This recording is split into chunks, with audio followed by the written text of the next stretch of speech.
nos jeunes de banlieue, ils ont étudié chez les Sahaba. 600, ils ont étudié chez ceux qui ont étudié chez les Sahaba. Abu Hanifa, il a vécu en Irak, il avait 4000 chefs du côté de l'Irak. Donc chacun a bâti son savoir, ses connaissances pour tirer les commandements du Coran afin de nous apporter la jurisprudence selon la science et le savoir qu'il a acquis, tout en travaillant le Coran et la Sunna. Donc moi j'invite celui qui a posé la question à lire un peu les ouvrages qui traitent de la science de Usul Fiqh. Inch'Allah, il comprendra ces choses. Alors comment unifier les musulmans? En revenant au livre saint, en revenant à la sunna du prophète sallallahu alayhi wa sallam, en aimant les musulmans. En France, il y a les Marocains, les Algériens, les frères musulmans, les Tunisiens, etc. Ben, bien sûr, c'est une rahma qu'il y a des Marocains, des Tunisiens, des Turcs, etc.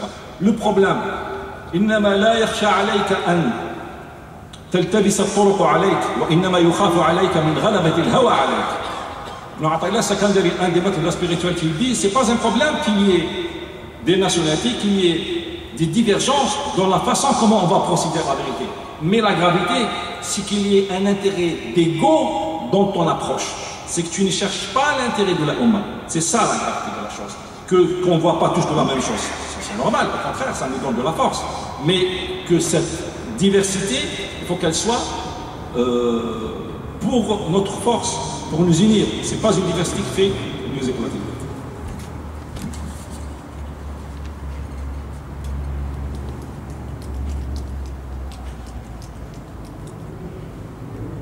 Alors, il y a un frère qui demande est-ce qu'il y a un livre qui regroupe toutes les obligations, les interdictions, toutes les obligations, les interdictions. Vous avez le halal et le haram de Cheikh Qaradawi, c'est un bon livre. Mais sachez que Allah subhanahu wa ta'ala, tellement les interdictions elles sont minimes, Allah a cité que les interdictions. C'est-à-dire que si Allah Azza wa Jalla a commencé à citer ce qui est autorisé, il y aura des milliers d'ouvrages. Mais comme ce qui est interdit, donc les choses interdites, on les trouve dans le Coran al-Karim. Et en général, les gens savent ce qui est interdit. Ce qui est interdit en général, tout le monde le connaît.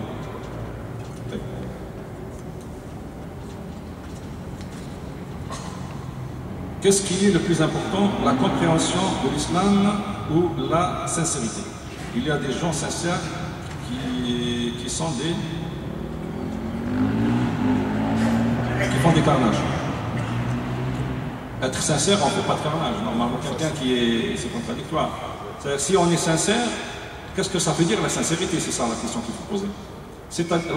Être sincère, c'est-à-dire que je fais la chose pour Allah Azza wa Jalla. Et si je fais la chose pour Allah Azza wa Jalla, je ne rentre pas dans un conflit avec mon frère. Puisque si je rentre dans un conflit avec lui, c'est que je cherche quelque chose derrière cela. Si je le fais pour Allah, je laisse, c'est-à-dire ce qui me doit comme droit pour lui, parce que l'intérêt de la jama'a passe avant cela. Ma famille malade donne... ma famille malade... Ma fille est malade, je jeûne pas le ramadan, j'envoie au pays. Fidia en France, il mal à trouver de pauvres. Donc la personne elle a sa fille qui est malade, pour donner la fidia, elle dit qu'elle ne trouve pas de pauvres en France. Je suis désolé, il y a des pauvres. Il suffit de bien les chercher. Peut-être qu'il suffit de bien chercher. Et si vous ne trouvez pas en France, évidemment, vous avez le droit d'envoyer au pays, ou bien envoyer aux pauvres palestiniens, ou bien au Pakistan, ou bien les musulmans qui souffrent dans le monde. Mais je suis sûr et certain qu'il y a des musulmans en France qui sont pauvres. Ce n'est pas parce que les gens mangent qu'ils ne sont pas des pauvres, ou bien qui ont un ami qui ne sont pas des pauvres. Il existe des gens qui sont pauvres. Wallahu ta'ala a'lam.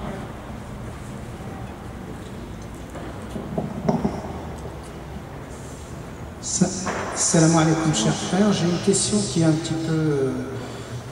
qui parfois dans l'esprit des jeunes reste floue à ce jour, et même dans les médias, apporte sur le djihad.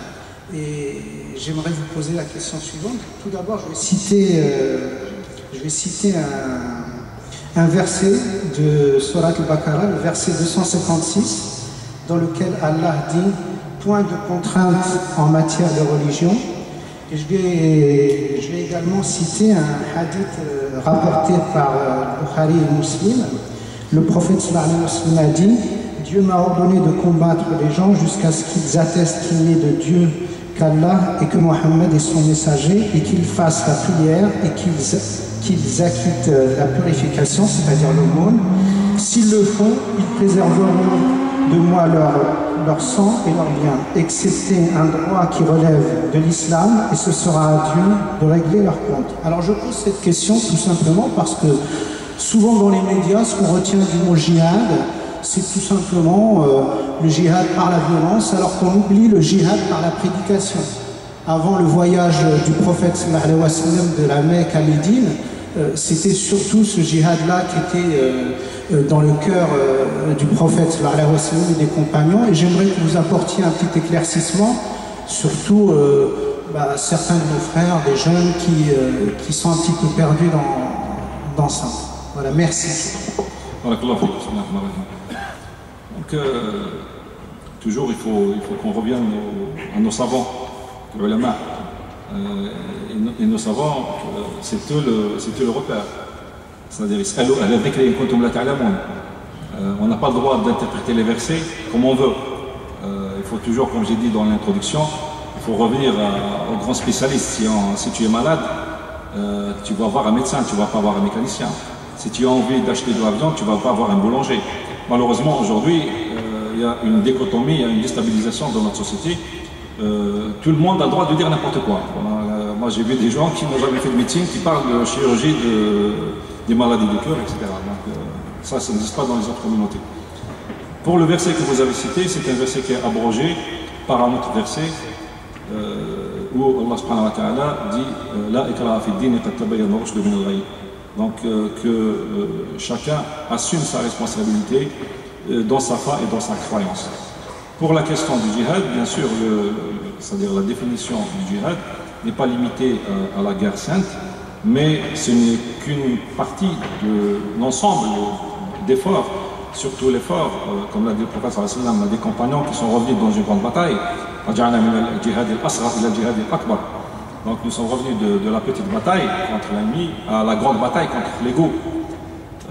Quand il y a, je serai direct sur cette question-là, de djihad aujourd'hui, qu'on parle à gauche à droite, qui est-ce qui a décrété ce djihad? Allah subhanahu wa ta'ala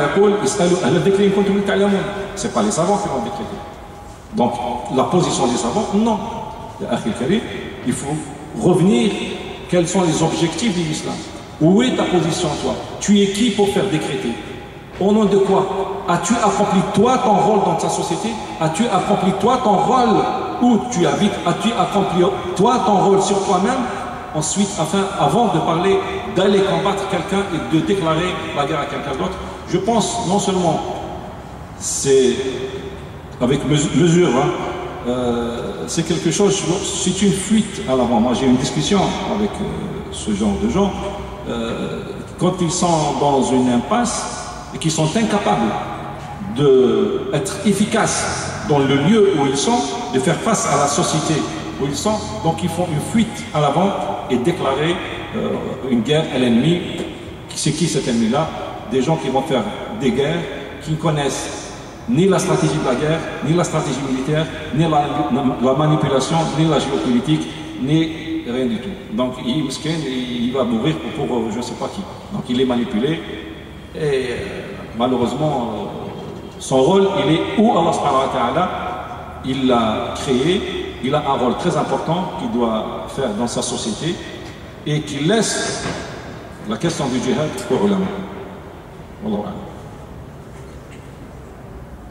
il y avait deux autres questions qui sont venues. Est-ce que le don d'organes est-il interdit?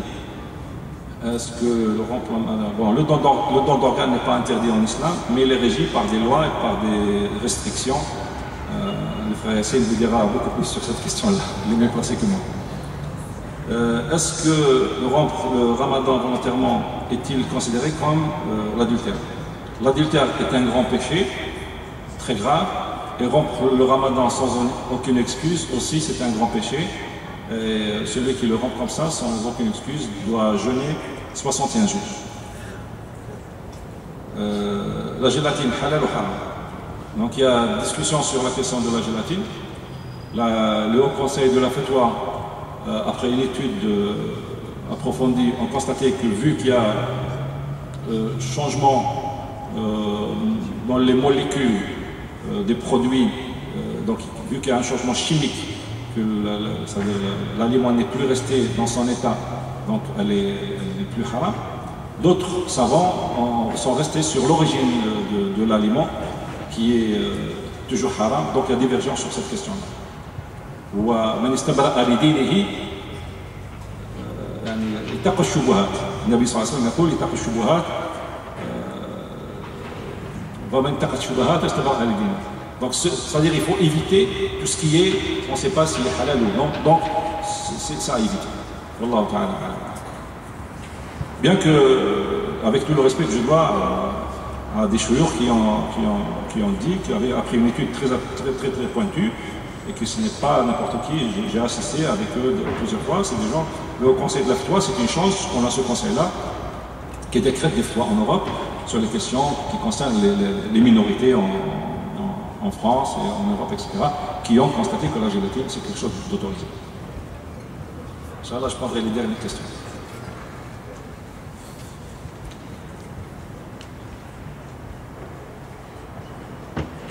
Est-ce qu'on peut couper ses cheveux pendant le ramadan? Je pense que ça c'est les sœurs. Bon, oui, on a le droit de couper ses cheveux pendant le ramadan. Ça n'annule pas le jeûne.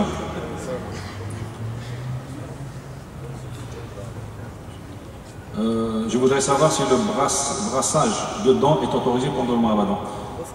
Hein? Brossage. Donc le brossage des dents, il est autorisé. Bon, tu brosses les dents, il n'y a pas de problème, mais à condition.